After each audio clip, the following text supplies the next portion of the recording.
এই রাস্তা দিয়ে আমাদের এলাকার যে কৃষক আছে ভিতর থেকে আমরা যে ফসল সবজি আমরা তুলি, এই রাস্তাতে ভ্যান যাওয়া আসা করায় এবং স্কুলের বাচ্চারা চলাফেরা করে, বিভিন্ন লোক বিভিন্ন দূর দূরান্ত থেকেও আসে, তারাও শর্ট রাস্তা হিসেবে এটাই বেশি ব্যবহার করে।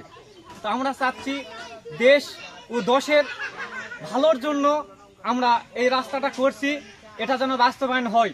সরকারি কাজ অলরেডি শুরু হয়ে গেছে, হ্যাঁ, শুধু এই একটু জায়গা মাত্র সমস্যা হওয়ার কারণে আমাদের এই সমস্যা।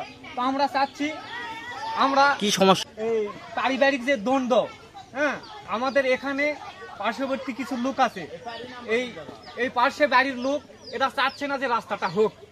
এর কারণ হলো এই জমিতে আমরা রাস্তা দিব না, এটাই হলো মূল কারণ, যে আমাদের জমি আমরা রাস্তা দিব না, এরকমই তাদের কথা।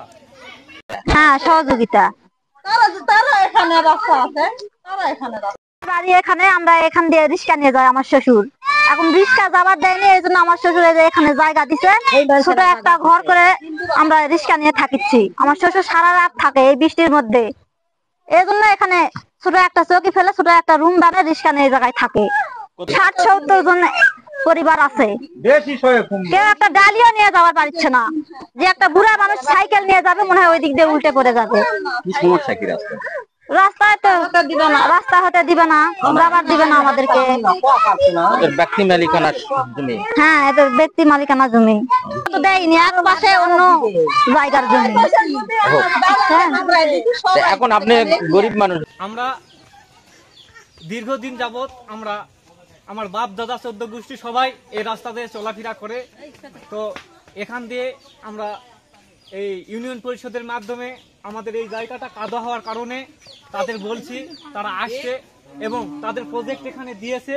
তো এই নিচের জমিওয়ালা বলছে যে আমার জমি এইটা, এই বলে এই জায়গাটা কেটে নিছে। তো আমরা চাচ্ছি যে আমাদের এই রাস্তাটা হোক। এখানে সিসি ঢালাই রাস্তা হচ্ছে, এখন বর্তমান কাজ বন্ধ আছে এই সমস্যাটার কারণে। এই সমস্যাটা দূর হয়ে গেলে আমরা আবার পুনরায় এই রাস্তাটা করতে পারবো। এখানে এই পার্শ্ববর্তী জমিওয়ালা আর এই বাড়িওয়ালার নাম হলো ইসাহাক আলী বাচ্চু, তার ছেলের নাম হলো মিঠু। আর এই দক্ষিণ পার্শ্ববর্তী জমি মালিক হলো শামসুল আলম। কাছে এই শামসুল আলম এই জমির অংশ কাটছে।